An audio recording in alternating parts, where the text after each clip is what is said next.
is the voice of Foreign Service officers and the defender of the Foreign Service, if we put it in one sentence. I know he can tell us much more. If you think of the word union, it gives you an idea of what AFS is doing. The funny thing about the speaker today, specifically today, I'm holding up a copy of the front page of the Washington Post with the headline, 1,300 workers are fired at State. There's probably nobody better than our speaker to give us some background on this and lots of other things. Oscar, please come forward. Turn is yours.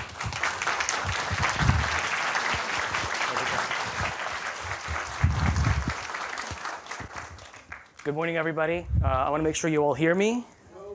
Okay. Then we move the mic. How about now? Better? I can be loud. This morning I'm feeling like being loud. I had a rough week, so if I get too loud, please tell me. But yes, thank you for having me. It is a pleasure and an honor and an absolute terror to be here. I've worked with John and Pierre for years, sending very good speakers your way, ambassadors and people with truly impressive experience. So I know what my competition is, and I'm terrified that you're all here this morning, and so many of you. Oh my gosh. I am turned on. We can, whatever you need.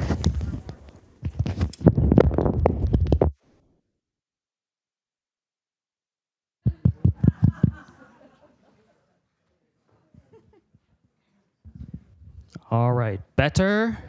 Very good.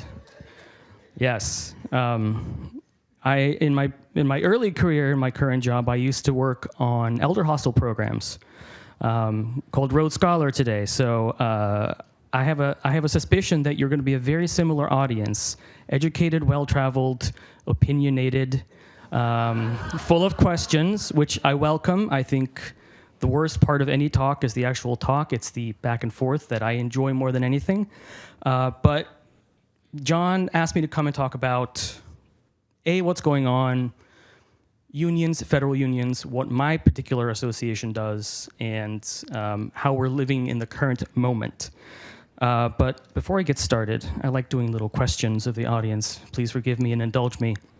By a show of hands, how many of you are or were members of a union during your time? How many of you were members of a professional association, by which I mean something like the AMA, Military Officers Association, something like that? Okay, that makes more sense. So my association is a very strange hybrid of both. We have been around for 100 years, well, 101 really this year. For the first 50 years, we were just a professional association. Very much the old boys club, dark panel. There was literally a dark paneled wood bar in our building where gentlemen would come, and they were all gentlemen. They would come for liquid lunches during their breaks from the State Department. But in 1972, we became a union. So we've been dual-hatted for 50 plus years at this point. We are unusual. There's not a lot of associations that are both a union and a professional association. So we're a bit of a unicorn, but I hope by the end of this you'll sort of understand what we do a little bit more. So I'm going to talk a little bit about federal unions and the history of them, why I think they matter. I think many of you are probably history aficionados. You remember a time, or you've read about a time, when there was no meritocracy in public service, where people sat outside the president's office and said, I want this consulship, I want to be postmaster of this town. And it's generally agreed that that was sort of not always ideal, and probably reached a nadir in 1881 when Charles Guiteau assassinated President Garfield. He was a frustrated office seeker. And reforms began slowly at that point. And in 1912, a law was passed that allowed federal employees to join unions. Why is that important? Well, it started the idea of meritocracy in public service. People would join, they would work their way up, and they would be rewarded with better and better posts as they demonstrated their ability to do the job and work on behalf of Americans. The first federal union was formed in 1917. The National Federation of Federal Employees, NFFE, still around, very large, very effective. Other unions you've probably heard of in this space: AFGE, the American Federation of Government Employees, NTEU, the National Treasury Employees Union, and then AFSA, my organization, the American Foreign Service Association. So up until recently, late March, we were the federal union for the entire Foreign Service across the government. There is a Foreign Service in not just the Department of State, which is what you probably know best, but we were also now at the late lamented U.S. Agency for International Development, which will be officially gone as of September 2nd. We are also the Department of Commerce, Department of Agriculture, another agency which is about to go away, which is the U.S. Agency for Global Media, and that's the Voice of America and related organizations. And strangely enough, we're also at the Animal and Plant Health Inspection Service. And those are the people who make sure that there's no bugs on anything you're bringing home from abroad and check your fruit at the border. So yeah, we've been representing these agencies for a long time. Late March this year, an executive order came out that said federal unions are gone because federal employees are almost all working on national security. There is something called a national security exception in the law, which says the president can say, this workforce works on national security, therefore they cannot be unionized. So that is what they used to tell us all that the Foreign Service was no longer allowed to be members of a union, and that's been our reality for the last 3 months. It's been a bit challenging, as you can imagine. Federal unions are not what you think of in terms of Teamsters or the very large teachers union. Here's a quick quiz, and the first person to respond gets a book. I understand the value of engagement, so here. Can federal employees strike? Who wants the book?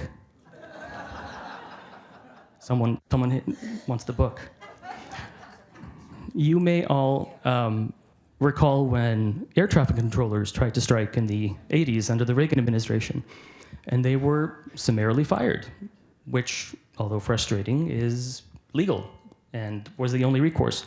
So being a member of a federal union does not mean you can walk out on your job. I'm pretty sure if that were the case, that might have happened yesterday.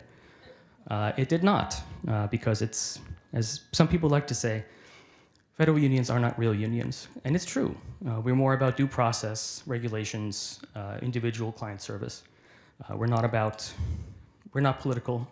My association specifically is nonpartisan. We have a political action committee, a PAC, which I know is a bad word, but our bylaws say that we have to give 50-50 to Democrats and Republicans. So we're proud of being nonpartisan. I think it stood us in good stead for a long time. So what do? We used to be, at least, the exclusive bargaining agent for the Foreign Service. That means that we would engage in discussion with management at the agencies on pretty much anything to do with our workforce. And again, not necessarily the way you might think of unions, we had really good relationships with management. We had very good discussions. We were almost always able to solve problems before they became a problem. Very few of our cases actually became grievances or legal issues, and we were very proud of that. And obviously that's all gone away now. They don't have to talk to us anymore, and they don't. What else do we do? Individual advice and counseling. A lot of our time is spent literally sitting down with our members, figuring out solutions to their often very individualized problems. We have very low dues, so I think we're probably the cheapest legal service, if not in DC, then in the country. We have wonderful lawyers, some of whom have 30 years of experience, and people I would want on my side if I were in trouble. We publish a magazine. I put a bunch of them there in the back. Please take them. I don't want to take anything back to the office. We give scholarships to our members' kids. We've given out probably $1 million in the last 25 years in scholarships to our members' children. We advocate on the Hill, which we still do because you may have noticed there's reason to these days. And we provide legal and financial support when we can. You may all remember the Ukraine impeachment hearings of a few years back. Some of our people were called to testify. We made sure that none of them had to pay a dime to a lawyer. And we were very proud to pay almost $1 million in legal assistance for those members who were called to testify because they were in specific jobs, not because of anything they did. So who works at a place like AFSA? Well, I'm one example, but I'm unusual. I started there as an intern when I was in grad school at Georgetown. They have never allowed me to leave. And whenever I tried to, they say, oh no, here's something else. You can do this. So now I've ended up in this current position, executive director, which means I guess I'm in charge, which is a challenging charge these days, but worth the fight, I think. We have lawyers, as I mentioned. We have a lot of retired diplomats who work for us. We have a lot of spouses of foreign service people who work for us. It is difficult to be a foreign service spouse because you essentially do not have your own career because you're expected to move with your spouse every 3-4 years. So it's very difficult to actually hold down your own job. A lot of these people are highly educated, but who wants to hire you when you're not going to be there in 3 years? And they know. So we're very proud to hire them as much as we can. We also have a lot of young people on their first job out of college. We have a very dedicated group of people. It's a nonprofit. As you can imagine, no one comes to work for a nonprofit for the money. We do it for the mission, so it's always a very good place to come to work every day. I never wake up with dread, even these days, because I know we're gonna put our heads together and try to figure things out. So what do we do during the day? Some people would suggest that we sit and plot in smoke-filled back rooms. I wish we did. We got rid of our smoke-filled back room and turned it into a conference room, which is a shame. We did keep the liquor license because we know what's important in this world. But yeah, most of the day we're figuring out ways to work for our members. It is difficult these days. We hear a lot of incredibly challenging and sad stories of just people facing ridiculous situations through no fault of their own, and it can get to you a little bit. Yesterday was a very difficult day. A lot of my good friends lost their jobs yesterday for no reason other than alleged efficiency. But it was a long day. It's been a long week and a rough day. We are unusually, I said earlier, we are proud of our ability to work with the government, whoever's in charge. These days we are suing, which we have not ever done in our 101-year history. We have 4 lawsuits going on against the government right now. We are suing them because they destroyed USAID and our development capability. We are suing because they went after the Voice of America. We are suing them because they are trying to take away our union rights. And now we are suing them because of these reductions in force that we saw yesterday and have been seeing across the government. This is not decisions that we make lightly. We are not political, but our job is to fight for our members. So this is where we are. This is what we believe we have to be doing right now. So we are. It's rough. Since January 20th, we've lost about 30% of our diplomatic capacity. Yeah, it's probably higher than you expected, but through reductions in force, through forced resignations, through cuts, through the fork in the road they offered earlier this year, it's almost a third of our people are already gone. And I would argue that does not help us when we're trying to compete with China and Russia and others on an international scheme, but I don't make those decisions, sadly. Another question for another book. I brought 5 of these, so you know how many questions there will be. Does anyone know how, in percentage-wise, how much is international affairs and foreign aid as part of our federal budget? I heard 1%, which is correct. It's about 0.98%. Would you like another book?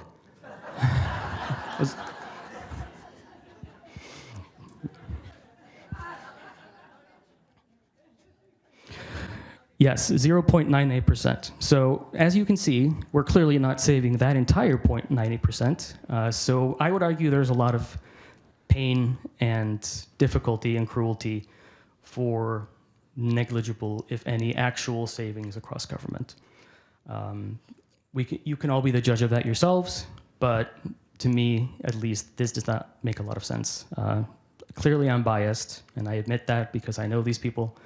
And again, yesterday was quite rough. But this is where we are today. Unprecedented for us, but I hope most of you agree that having an advocate like AFSA working for their people in a really difficult situation, facing things no one's ever had to face before.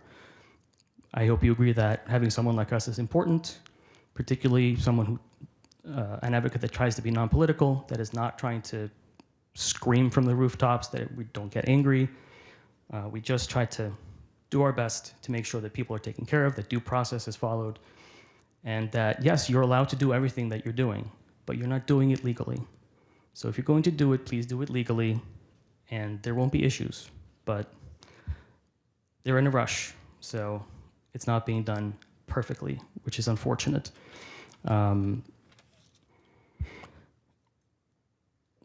Yeah, sorry. Yesterday was rough. I'm a little saltier this morning than I would normally be, and I apologize for that. Usually we come up and try to be a lot happier and smilier, but again, you've happened to catch me at a very challenging time for not just my association, but our members, and that is really our daily work is our members. I know that there were some people here who were in the Foreign Service or adjacent to the Foreign Service. Can I see a show of hands about how many?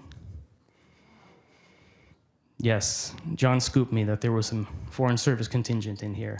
So you understand what I'm talking about. You've lived the life. You understand that people are out there.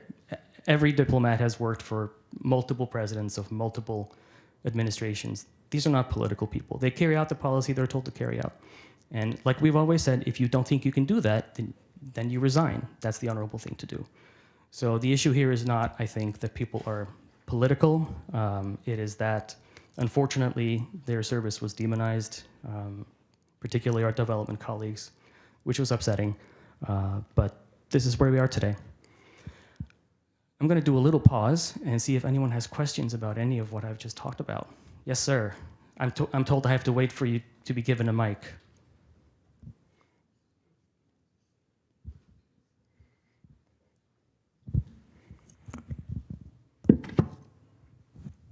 It looks to me as if you're going to be losing a lot of people if you haven't lost them already. I wonder how deep your pockets are to be able to serve with these suits, and with the position that probably a lot of these people that were let go are not suitable to be members of your organization anymore. And I'm wondering, when we finally get down to there's only you and Marco Rubio, what are his dues going to be? Mr. Ruby was not eligible to be a member. So yes, we've lost. Unusually for a union, retirees can be members of AFSA. They just join the professional association side. But yes, one of the challenges we've had recently is that for 40 years, most of our members have paid AFSA dues through their biweekly paycheck or their monthly annuity. So it happens automatically. They don't really see it. We got biweekly infusions of cash from the government as a result, but this executive order, the anti-union executive order, put an end to all that.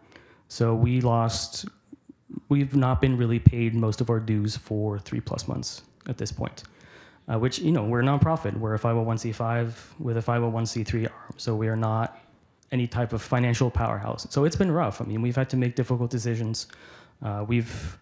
We've not replaced people who have left our employ. We're cleaning our office once a week now, which we can all tell by the ants. We're doing everything we can to save money.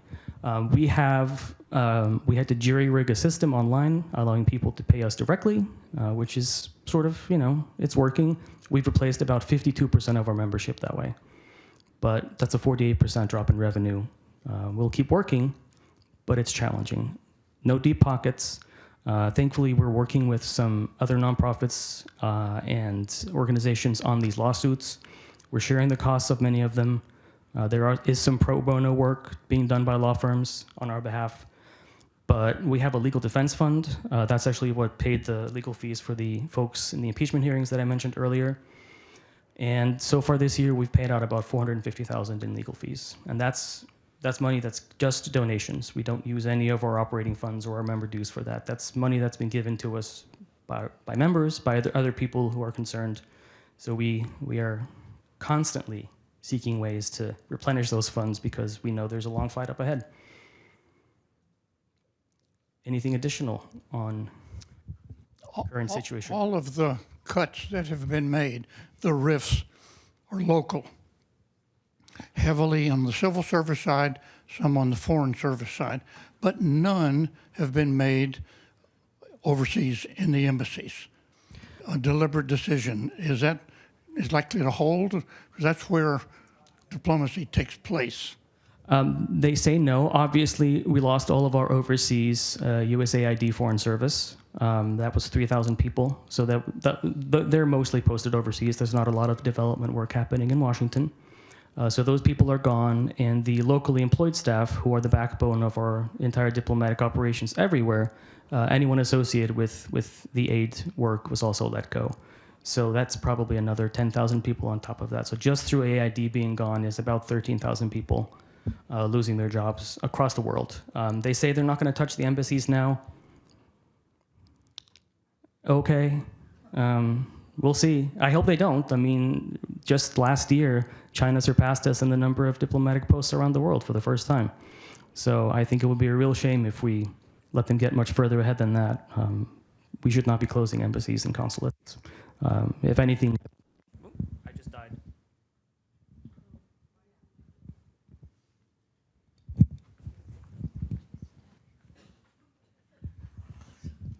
Battery problems. Or government conspiracy, I don't know. Yes, I'm not very conspiracy-minded, but I am a naturalized citizen. And yesterday, the Social Security Administration told me that I was not a U.S. citizen anymore. So I looked at my computer screen and I said, that's interesting. I really look forward to re-entering this country next time. So I'm working on that. But yes, that's just an aside. But yes, in terms of capacity lost, I mean, it's already tremendous. And yesterday, I think 1,300 is actually, I think it's closer to 1,700 people that walked out yesterday. Well, walked out sounds like it's voluntary. We're told to leave yesterday. So it's quite a bit. The State Department isn't that large, despite what some people might want to say. It is not very large given the enormity of the work that has to be done.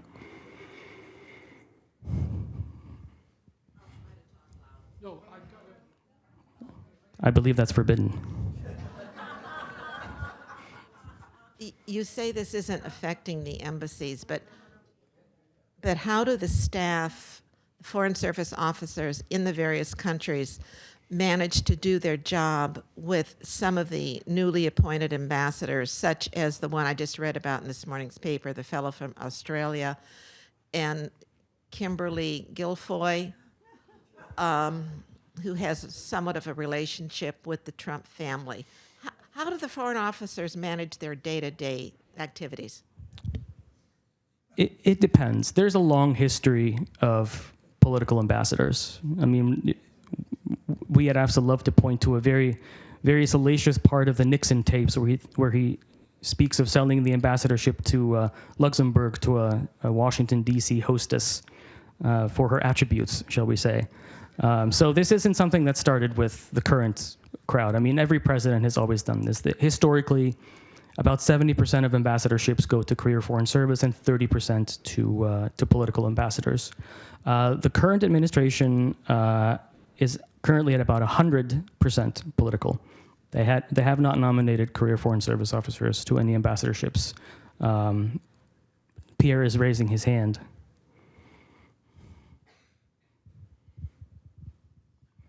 Oscar, I think I read a day or two ago that 3 Foreign Service officers have now been named. They were announced but not nominated. I see. We split hairs at AFSA. We wait for the nomination. But how do they work with them? It depends. There have been amazing political ambassadors. Pamela Harriman is often mentioned as the epitome of the perfect political ambassador, someone who was rich and could pay for lavish things at the embassy in Paris, but who actually had a relationship with the president and could pick up the phone and call, which is what they always say they can do, but most of them can't. But she could. But then there's terrible ones, people who have no qualifications, clearly bought the job, which is illegal, by the way, literal law that says that is not a consideration. And I don't know. I mean, this gentleman from Australia, yes. I mean, it's hard for me not to roll my eyes when I see something like this. It's been reported this week. He's an online influencer whose main qualification appears to be slavish devotion to the current president. That's not to say there haven't been people nominated because of their relationship with the president, but this seems relatively tenuous. Most of the time, all my friends in the Foreign Service have worked with political ambassadors. They are always short timers. They don't generally want to do the hard work. They like the parties. They like their residents. So the day-to-day work of the embassy continues. The number two in every embassy is a Foreign Service officer. That person essentially runs the embassy. And the political ambassador is the face who goes to the parties, to the events, gets the media coverage.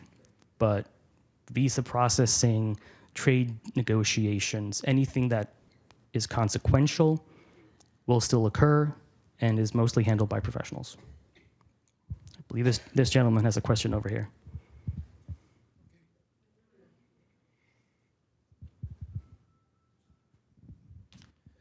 For many years, the State Department has run a number of exchange programs that bring people from around the world to get to know the United States and democracy and our government and our businesses. I myself have done briefings for journalists from overseas for many years. What's happened in all those programs now that we've had this kind of slashing of personnel? In short, they are gone. There is essentially nothing left. I believe they're going to let a few security-related Fulbright scholarships go ahead, but all of these programs have been canceled. The International Visitor Leadership Program is gutted.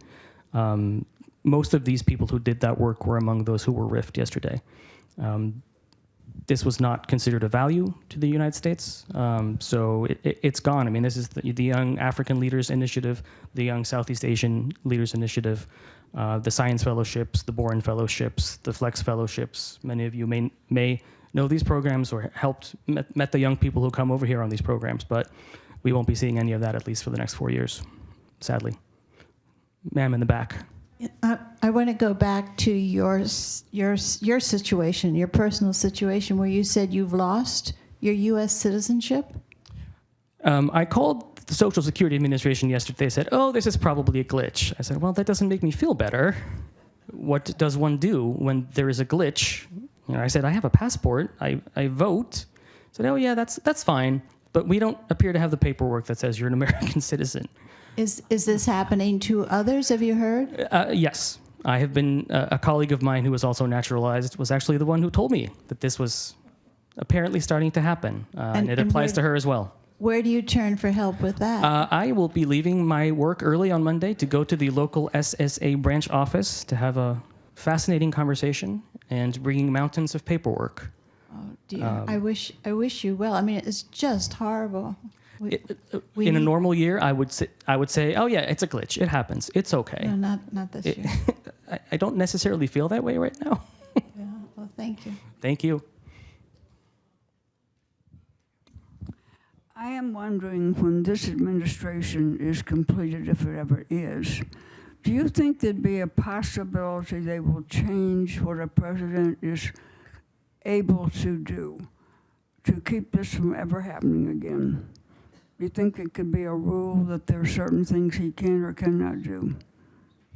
So I'll harken back to a conversation I've had with my friend John Barry on this, which is a lot of what I think we all as American citizens sort of took for granted as norms. We are discovering they are just norms and not laws, which many of us possibly assumed that they were. I can only really speak for my small sliver of the government, which is the State Department and the Foreign Service.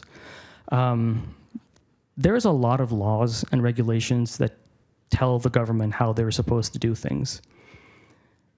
and they're just not doing them, and there appears to be very little we can do, at least in our, we're very small. We're suing, but if the will is to just move forward and do it, it appears that you can. I certainly expect there will be efforts to codify some things that were norms rather than laws, but I think that's a challenging project. What's the priority? What do we change first? What's the most concerning? I don't know, but I think, yes, I do think this is in probably every way a transformative presidency. We'll see. I certainly hope that the next president actually sends some foreign service people out as ambassadors. That's one of my small hopes, because the current crop of nominees is not particularly impressive, to say the least. Yes, sir. Would you mention any successful arbitration cases that you've had come before you, and some examples and which way it went? Thank you. Sure. Yeah, in an average year, we help around 1,100 people with anything from, they've lost a security clearance because they did a boo-boo, which a lot of people do, generally not through any fault of their own, to large cases involving large classes of people. One we did recently was that we had, diplomatic security is an arm of the Foreign Service. The clue is in the name. They handle security issues, and they have grown exponentially in the last few years. They're essentially a quarter of the Foreign Service today, up from about 10% 20 years ago. But we recently worked on a class action case with that entire cohort of people that had them classified as law enforcement officers, which they had not been before, which brought them a whole host of new benefits. As law enforcement officers, they would become eligible for overtime pay, which they had not been previously. So, these are the people who do the security details. There's no 9-to-5 job when you're in a security detail. So for about 3,200 people, we got them classified as law enforcement officers. They get overtime pay and all the benefits that come with being an LEO, officially federally recognized LEO. That's one case. One of the cases we are working on is, I'm sure you've heard of, is the Havana syndrome, which is you clearly know it. So yeah, we are the legal representative for the Foreign Service people affected by that. And that is still ongoing. It's been almost 10 years, but we have close to 70 people in our cohort. We hope that ends successfully. There seems to be a lot of internal resistance in the government to say that this is a real thing and these people deserve some type of redress for the harm that they experienced. But that's a case we'll keep working until it ends, however it ends, but we'll be there till the end. But there's also just small things. We helped, one of the groups we help are the surviving spouses of Foreign Service people who pass away. Often, these are people who do not know the system. And why should they? I mean, it's bureaucracy is convoluted in government. So we helped a woman 3 years ago. Her husband had passed away. He had not completed all the paperwork that he needed to do. And she was out $500,000 in annuity because he did not file the right paperwork. So we worked with this woman. I won't say we met resistance. Everybody was understanding. It took 3 months, and we fixed it. She got her annuity, and I'm sure she'll be an AFSA member for life as a result. But this is the type of work we sort of do on a daily basis. It's not unusual. Oh, in the back. I have a question going back to a previous response about the norms, about codifying norms.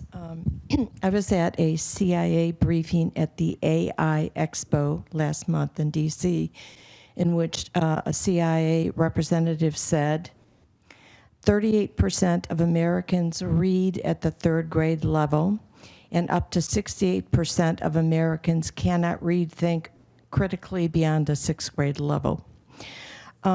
With those statistics of a majority of uneducated, untraveled Americans, how can we get the voter will and pressure to codify norms that can improve our country's life in international relationships by finding a presidential candidate somewhere?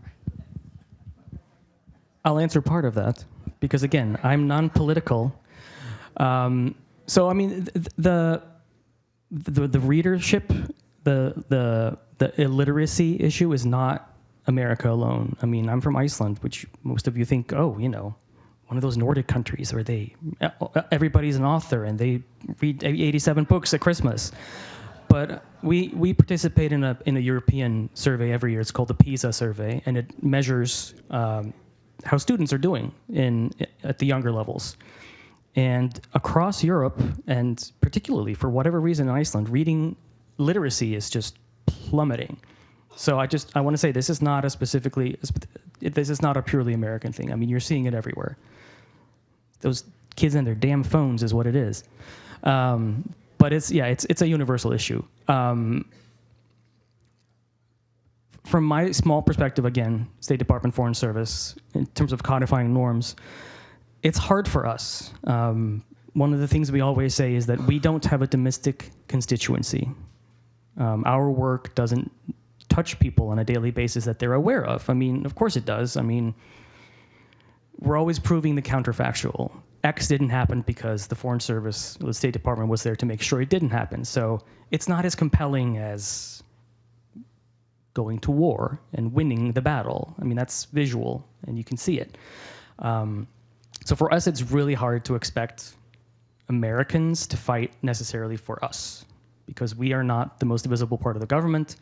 We are small, and our work is not, we don't get the parades, which is fine. People don't sign up for that when they join the Foreign Service. They don't certainly join up. They don't join for the money. They don't join for the parades. They sign up for 4 years in Equatorial Guinea without air conditioning. That's a very typical Foreign Service thing. It's not, if you get Paris, you're very lucky. Most people don't. If you think you're coming into the Foreign Service and you speak French and you'll get Paris for 20 years, no, you'll get West Africa for about 16 years. The Francophone world is larger than Paris. So for us, expecting others to fight for us is very difficult. We have some supporters in Congress who understand the value of all of this. Even today, we still do. Michael McCall, who was the outgoing chair of the House Foreign Affairs Committee, has been a good supporter of the Foreign Service. Lindsey Graham has been a very strong supporter of the Foreign Service, or at least used to be. We haven't tested him recently, but we hope he hasn't changed his mind. So there has always been at least core of bipartisan support in Congress for the idea of the Foreign Service, the importance of diplomacy. We will see what happens with this rescissions package this week and what goes away, but I can't be too pessimistic because then I just can't go to work on Monday. So we do our best. You sir. So seems like we have an avalanche of legal activity going on, which is creating a great demand for legal representation. You mentioned that your organization helps finance the legal support. On the other hand, you're losing membership. Yes. Your ability to actually collect dues has been complicated. So we have a situation where we have increasing demand for legal support and diminishing financial resources. Are we facing a time where we're basically going to run out of the ability to fund the legal defense? I hope not. Our members have been extraordinarily generous, even in the face of people who are literally losing their jobs are giving us money, which is humbling and amazing. I don't know if that will be my first thought when I'm being fired, is to give money to my professional association. So it's, I pull that report every day to see how we're doing, how many members, who's paying, what donations came in. Yes, I mean, the math is simple. If we don't convert more members to the new version of membership, which is giving us money directly, we will have to curtail a lot of the things we do. I mean, we'll have to decide what's crucial, what is crucial to our members, what is the most important thing we do for them. And if it's not absolutely necessary to do member service, then we will pull back from it from at least a time. We are going to start a fundraising campaign post-Labor Day. We are going to go out to all those political ambassadors who have served in the last 20 years who claim to have gained such appreciation for the Foreign Service and the amazing work that they do.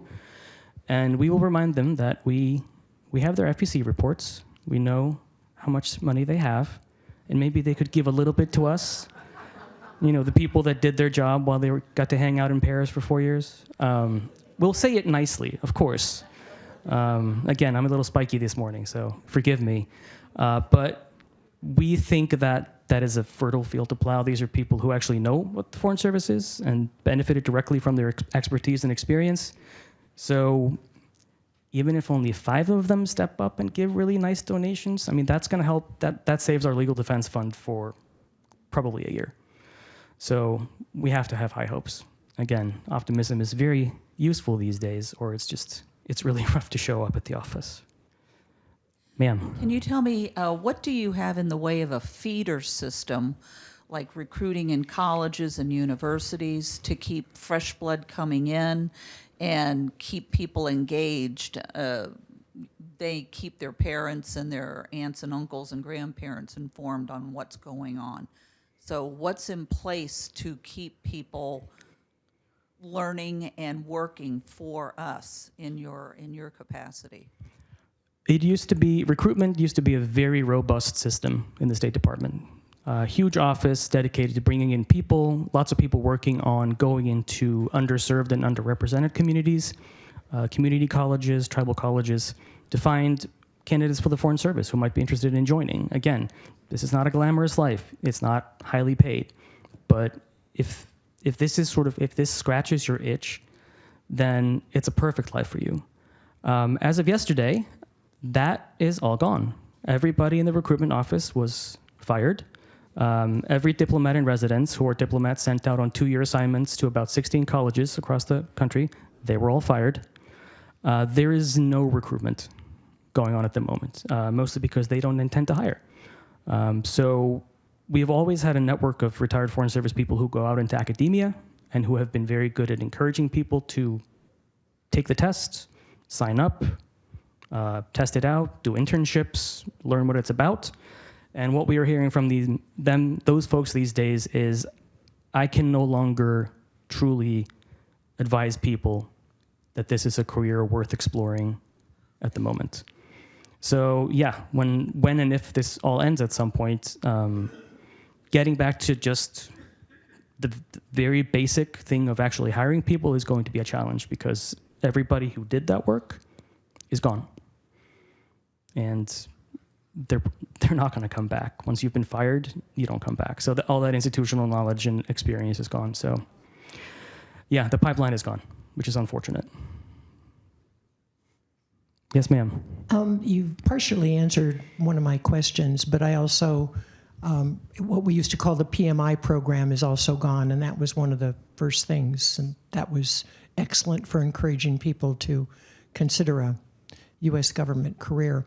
My first question was related to those individuals in the State Department that lost their jobs, whether it was targeted at certain programs, which you do mention this office, or was it targeted at senior leadership?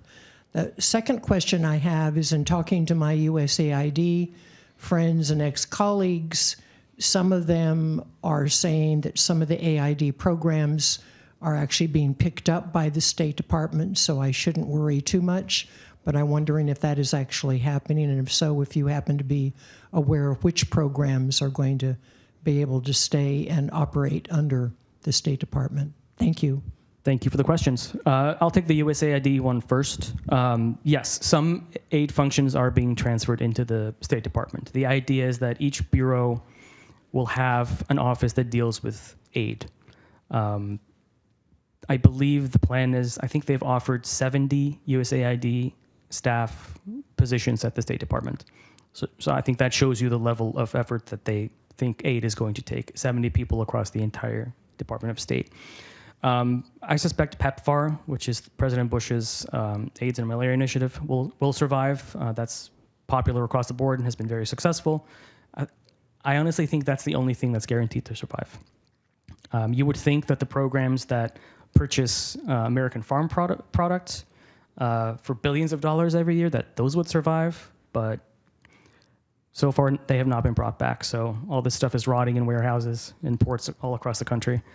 On your first question about whether it was targeted, yes, specific offices were targeted.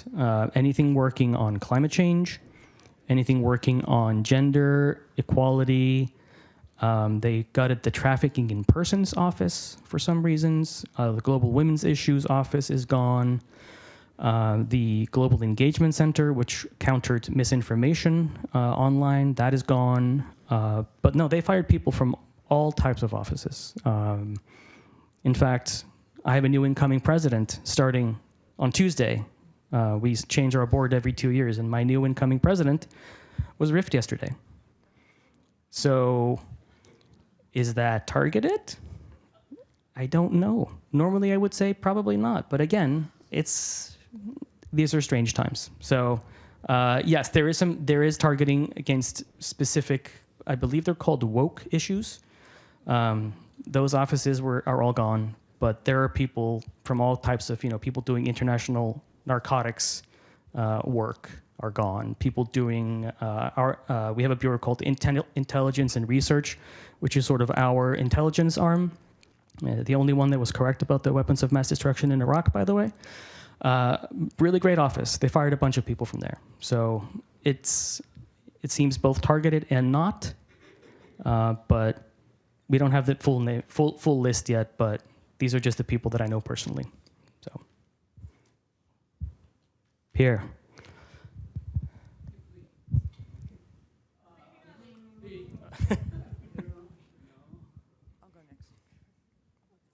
I was chatting with one of my colleagues here who's asked that I relay a question from him. Have you had any reason to be involved at any time with the dissident channel? And what's happening with those folks these days? So yes, the State Department has something called the Dissent Channel. It is the only government agency that I'm aware of that has an official dissent channel where people are allowed to dissent from policy and send an official cable it goes to the Office of Policy Planning, and they are required to get a response to their dissent. And my organization actually has given an award for dissent since 1968, which is the only award in the federal government that honors people who actually stood up and said, I disagree with that, and here's why, and you should have done it this way. Which, again, I think pretty unusual. The dissent channel has essentially been shut down. There is no one there to respond. We know that Secretary Blinken read every single dissent cable that came through and made sure there was a response. There has not been a response to anything. But I also suspect the traffic has trickled down because I think people are simply afraid to stand up and dissent publicly. So it's not the first time the dissent has been quiet, but it feels it was never because people were afraid for their jobs, but now it feels like it is. Is this okay? I would say that yesterday was awful at work. It's actually been bad for 2 weeks since the Supreme Court decision came down. We've all been just sitting there waiting. But I just want to clarify that if people got a RIF notice yesterday, at close of business yesterday, they were cut off. Yes. Their state government email is no longer accessible. If, let's say, hypothetically, you were TDY and communicating with someone here, I hope that you shared your personal email address to help solve a problem because they can't communicate with you through the state.gov email anymore. That you're given 120 days of 120 days, yeah. of leave, but you really can't access your HR folder, your email, anything like that. Close of business yesterday, you were done.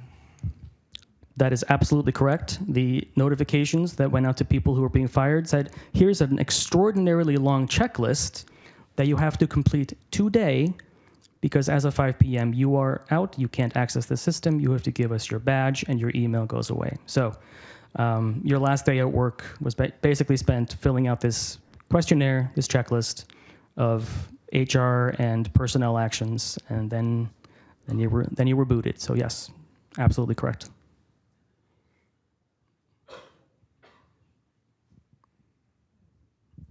Ma'am. Yes.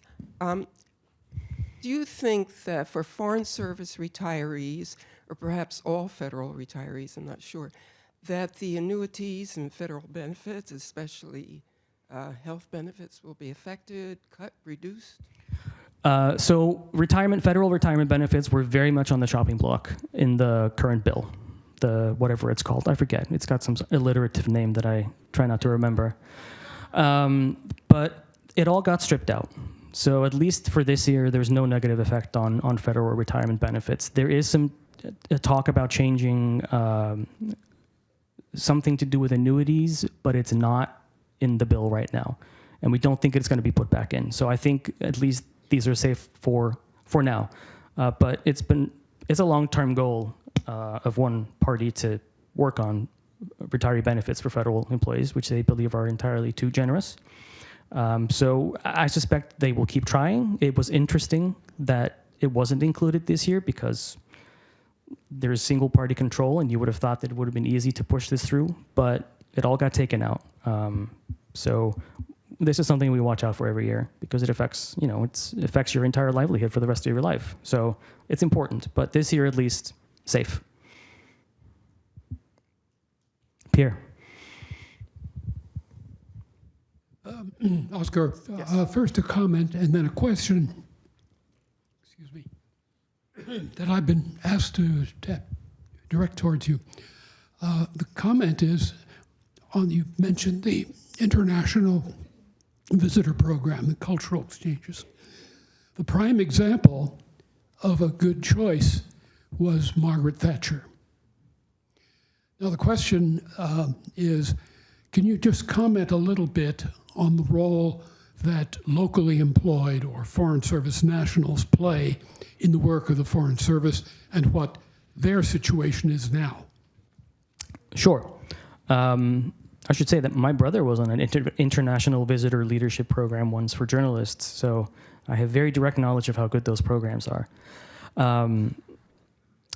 So Foreign Service nationals, locally employed staff, these are the people that are hired locally, as the name implies, at each one of our embassies, missions, consulates.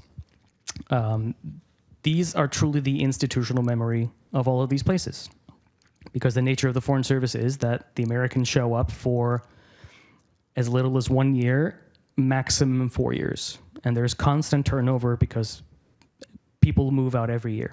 The people who you can go to and say, why did we do this 12 years ago?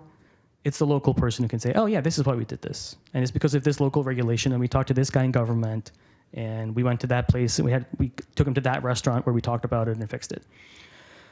There's about 50,000 of them across the world. And without these people, American diplomacy would not work in any way, shape, or form. They are just as endangered as anyone else right now. Many of them have already been let go. They were offered, I believe, the second fork in the road, which was the Doge initiative to have people essentially self-deport from their jobs. So a lot of them took it, but a lot of people were simply let go. People with decades of experience who made those missions work. I mean, it's particularly important in difficult places: Russia, Afghanistan, China, which, can you imagine what it's like to work for the Americans in places like this? I mean, you're not necessarily the most popular guy on the block, but these people have worked for us for decades. I'll tell you, going back to your earlier question, one of the cases we worked on was making sure that we were following local labor law in the Middle East, where our locally employed staff had not gotten a raise for about 16 years. So we forced the State Department to follow them, and they all got a giant raise. It was about 8 years ago.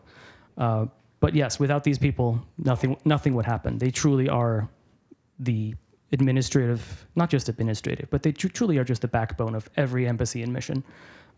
When they walk out the door, when someone leaves after a 30-year career, that is a lot of expertise and institutional knowledge that is gone, and we are not particularly good at replacing them with sort of a knowledge management and knowledge transfer system.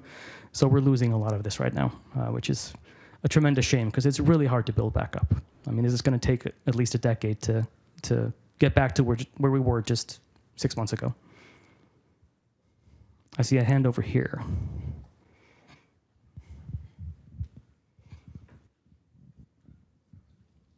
When you answered my question earlier, you talked about some pro bono work, and I've been wondering the people who worked for law firms that knuckled under to Donald Trump.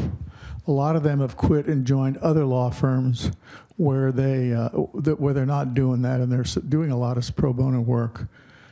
It seems to me like that maybe is a great source of legal representation for organizations that cannot afford to deal with all these lawsuits that are going on. How much is their situation affecting what you guys get for pro bono? Not much, honestly. The firms we're dealing with are mostly experts in labor law, specifically sort of federal employee labor law, which is a very unique subsection of law. And not all of the big houses, legal houses in DC, have that inside their practices. We had a lot of assistance from these larger places during the impeachment hearings because it was a lot sexier than just closing down development, right? We have reached out to those people again, and no one said no. We're not there yet that we need them, but I suspect we will be pushing much harder on those doors in about 6 months. Because these lawsuits will just keep going, sadly. Were the local staff and their families successfully evacuated from Afghanistan? The simple answer is no. And this is, I think, a place where we can hopefully all agree that America did an absolutely terrible job. We did not live up to our promises to the people who worked for us. We left a lot of them behind. We are now arresting and deporting some of those who actually made it here. These were the interpreters, these were the local staff. This is, I think, and the Foreign Service certainly has made this case for a long time, that this is a huge black eye on America's international reputation, how we treated the Afghan allies who helped us. Very few of them made it here. The queue is long. They reprogrammed the money from that office towards other priorities.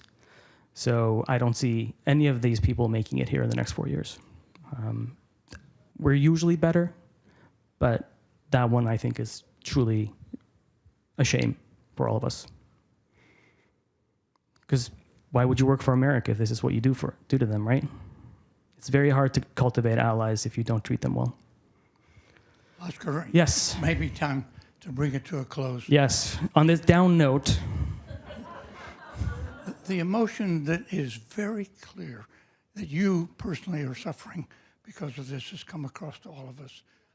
I know I speak for me, but I'm sure I speak for all of us, how touched we are to see that you answer the questions, you're working on some answers. Thank you for coming to Thank you, speak John. to us at Goodwin House. Thank you for having me.